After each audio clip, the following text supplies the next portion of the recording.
So, konnichiwa, good afternoon, evening, good evening, and or good morning, wherever you are. I'm going to share with you my memories of the Uchina-Ikusa. Uchinanchu, old people like me or older, we didn't say senso. Senso is war between the nation and other nations or whatever. Uchinanchu, the old Uchinanchu, I never heard of senso really. When I was a little, they said Uchina-Ikusa. The battle of Okinawa and the post-war my life experiences in Okinawa. That's why I'm going to speak to you from this Garden State, New Jersey, USA. Today is the 23rd here, but Japanese time is our tomorrow, 24th of June 2021. So when I see news of children being sacrificed for the sake of a war, like in Myanmar, it reminded me of Uchina-Ikusa, the Battle of Okinawa, the only ground battle in Japan. That's why the stepping stone came from the stage. Ended very brutally indeed. The ground war ended 76 years ago on June 23rd, 1945. By then, I was 4.5 years old. So actually, end of October, Juju Kushu, October 10th, that's the war. Actually, we heard all the sounds and everything, and then we had to escape. And then we had to go hide back in the Nago Mountains. And so the fly was dropping into the deep mountains of Nago. That was 9 months of vacation time. I vividly remember the last time I saw my father saluting in his military uniform as he left for war in the yard overlooking the Buddhist altar in our house in Nago town, Okinawa. This was around the end of September 1944. I'm originally from a place called Agarie in Nago. From where we lived, you could see Nago Bay and the Nago Mountain.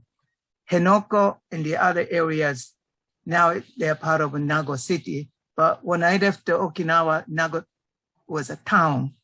And then the back of the mountain was not included in Nago City, okay? So,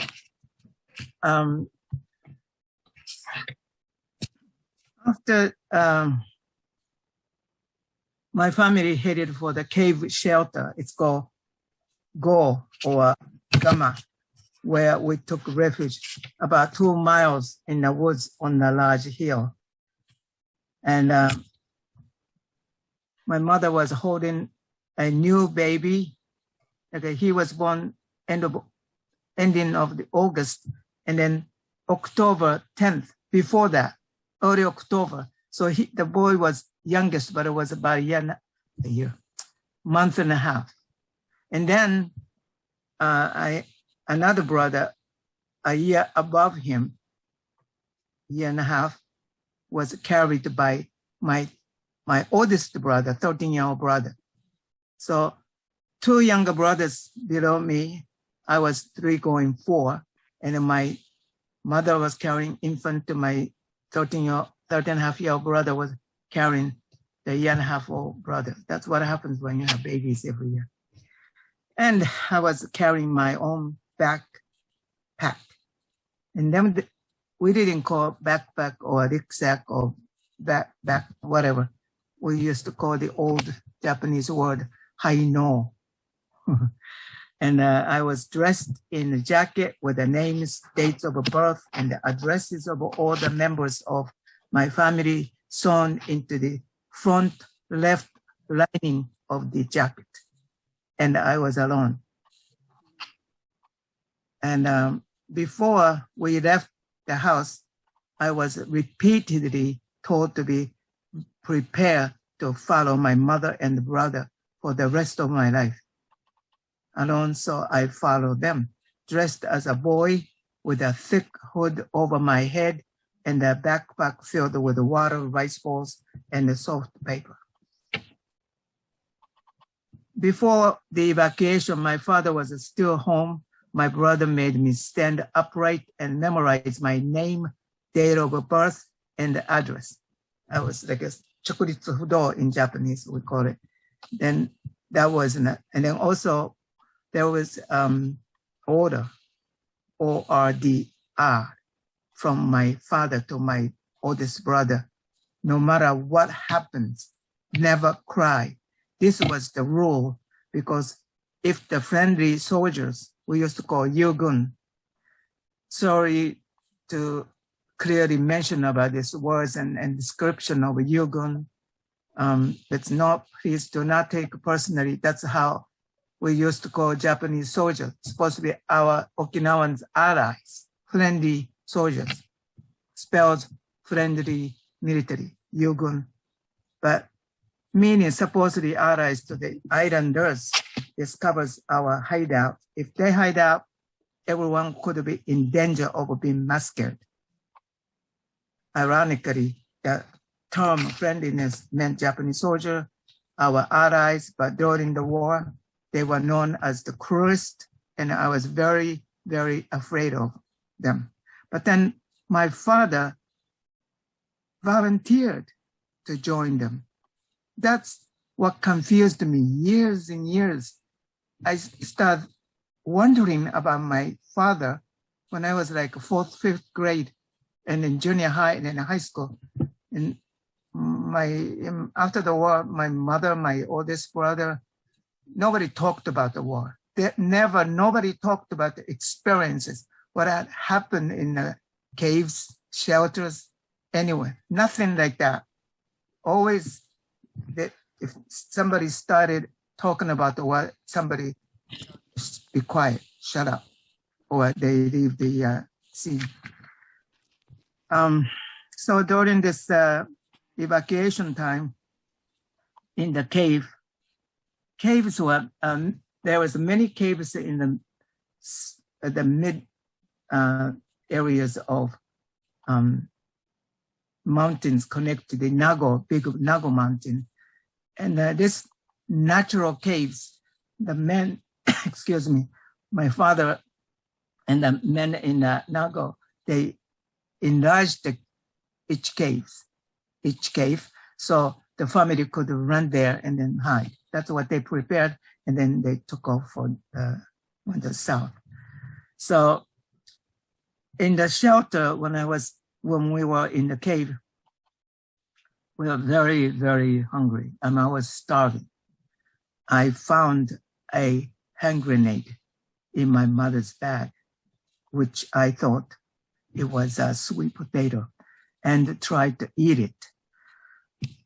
Excuse me. My 13-year-old brother found me in time and averted the crisis. My mother, excuse me, chose the old Ryukyu virtue called nuchi do takara, life is a treasure. Thanks to our mother, we now have more than 70 descendants, 70 descendants, including great-grandchildren. Of course, counting my family, my grandkids. Excuse me. On the other hand, my father, who voluntarily went off to war, chose gyokusai. In Japanese, we call gyokusai, suicide instead of surrender.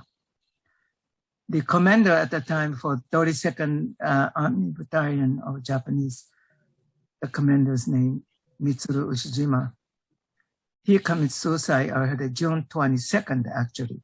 But then June 23rd, next day, officially announced. So my father's and his group, they didn't hear about him until probably 24th of June. So since June, excuse me, June 26th is one of my brother's birthday.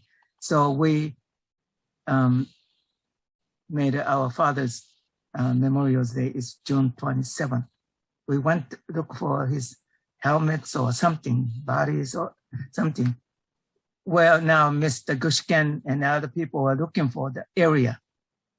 My father, we never able to find it. We were there in 1945, right after war ended. I snuck on the bus. I went there. That's another story. I can talk about it for an hour. But so we just took little pebbles. Each pebble stands for like 5 years. So we just gathered a little bit and then took to Nago. The people from Nago, the group of people enough to ride a bus. That's what we did right after the war. Well, war ended and flyers were dropped to the woods of the Nago Mountain. I remember my oldest brother was collecting and then everybody was happy reading, but then happy, but they want smile or happy. Some were thinking different. I think it was very confused. They looked very calm now, but I didn't know what they were thinking. I was asking my mother why I had to wear the best clothes, best shiny shoes. Still, I dressed like a boy, and my brothers and my oldest brother and my mother wore silk, best kimono she brought to mountain hideout. And then we all changed the best outfit. Later on, I thought about she still had a hand grenade in her pocketbook. We never talked about it. Never. Even I left Okinawa, went back and forth many times, never brought this subject. But she did choose. Life is a treasure. So,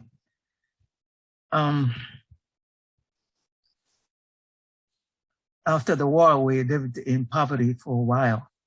When we returned to our property in Nago, all the tatami mats that belonged to our house were neatly laid out from the gate of the property to the front door of the house. I don't know. My big brother told me to count the tatamis. How many are there? I never did it. I was afraid. Even I was 4 years old, I thought it was very odd and worried about the property. So when we entered the house, both my mother and brother had been chest thumping about it. Even every wall and all the floorboards were ripped off. And the house looked like a skeleton, but at least we had a roof. We had the doors were all shut and were able to, door was working. We just didn't have a floorboards, walls, but we were able to sleep on the kitchen floor in the small room connected to the kitchen. So we all slept like this together. We were later informed that our house and the compound had been used by the Japanese military for the temporary storage of weapons. The boards from the walls and the floors were used to make boxes to store the weapons, etc. Our property was surrounded by the big trees, about over 300 years old. It's called fukugi. That was built over 300 years ago from that time, right? So almost 400 years to protect the house from typhoon. Almost every all the houses in Okinawa has that, that kind of property surrounded by such trees. So that was a good, those Japanese soldiers could, was able to use the property for about, I don't know, about almost an acre or so, large property. We were later informed that after that, it couldn't be buried in our yard. So we were very careful where we're going to start our gardening, almost every day, the officials would come from the town and check with some kind of machine that they were given by the American military to check the ground, I guess. I don't know. I can imagine as a child. Excuse me. So we were able to function using the kitchen and then the little room next to the kitchen. Food was rationed by the U.S. military when we came down from the mountains. There were 2 trucks with the GIs and about 6 GIs. And all the people, my mother, according to the conversation, my mother with the other people that came from the mountains, some families stayed there. I don't know what happened to them, but we were able to ride a truck. So, but my mother she spoke some broken English. She learned at the Girls Academy School. She was saying, my husband, Hawaii, gentleman, something like that. So that was became a joke of the time that the American soldiers took it seriously. So they brought boxes of cheese, crackers, and a can of this ham stuff. Never saw them before. Whereas other people ran to the stuff that was thrown from the truck. My mother just did not allow my big brother and me to run after, like the other people. So we just sat and then very hungry and just patient. So because of my mother's attitude, I guess, my brother, oldest brother, and they allowed us to sit in the front seat and hear American, the soldier, and I was 4.5, my brother on his lap like this. And then the truck wasn't leaving yet. Everybody was crowded in the back. My mother was with the babies in the back. And the driver was opening something. And you see these stories by many Okinawan. He was opening this wrapping papers, and then he wanted to give it to me. It was, like this. And then I was gonna eat it because smelled so good. And then my brother just pinched me so bad on my right arm. And then he whispered me, "It's poison, do not touch it," like that. So GI was eating himself to prove. I guess he figured what my brother was telling me. But then find out that, guess what was Hershey chocolate. So that was my episode of a chocolate story. But to this day, I don't care for looking at that chocolate. Right after that, we settled in our old house. We immediately started our own vegetable garden and tried to become self-sufficient. The large flower bed became a large practical vegetable garden. I studied elementary school like everybody else, and without no shoes, but we still went to school. All compulsory education was in Japanese.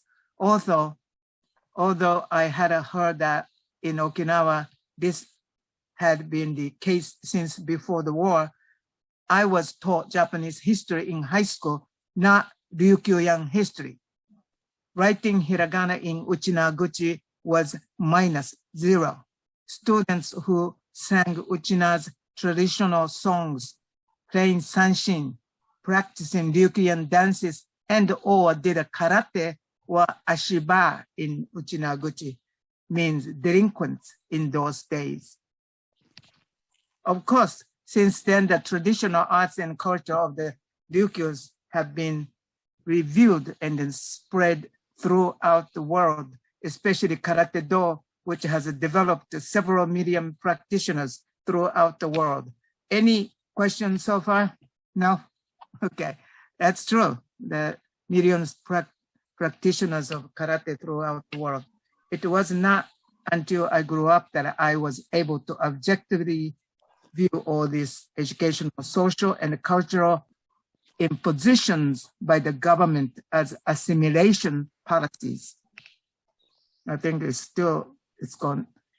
what's going on in just different method.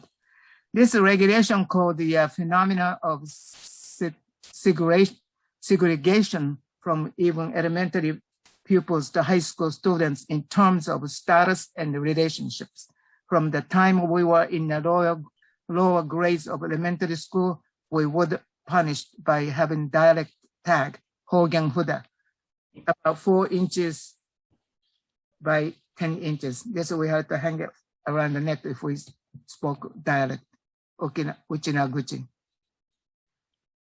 And that was the punishment. I never forget, humiliated, which made us feel inferior, so would be forced to speak Japanese. This was a brainwashing system to suppress us Uchina Jews as Okinawan students, right? Our rights, and forced them to become Japanese. To me, this was an insulting education, not only to the speaking colloquial language, but also to the traditional arts like dancing and karate.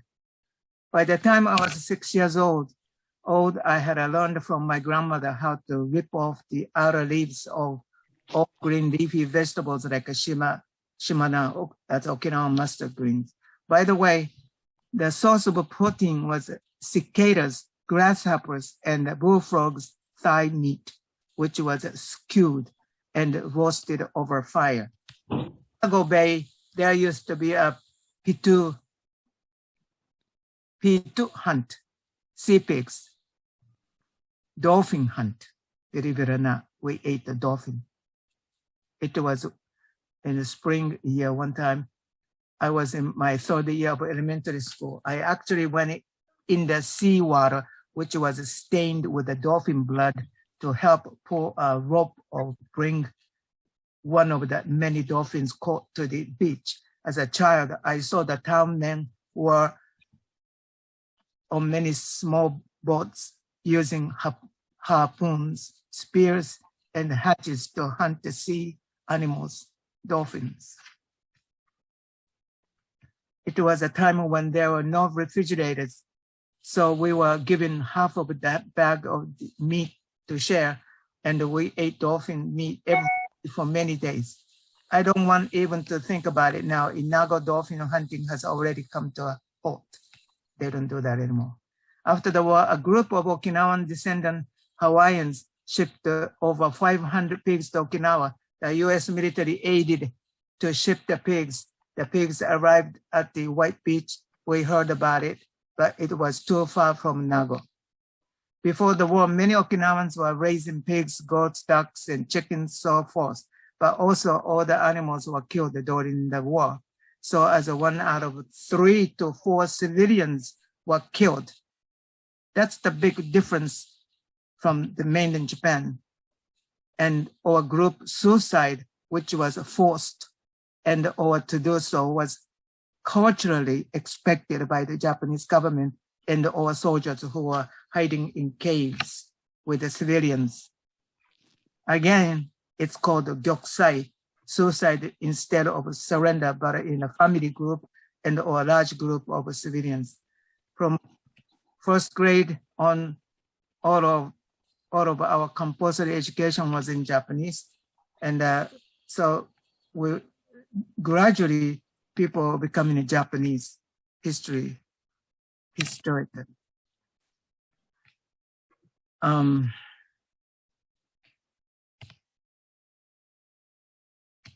When I was in junior high school, I remember challenging my mother's attitude for avoiding trouble, peace at any price, only my snap judgment that I had taken upon myself, and we had a big argument about something in the past.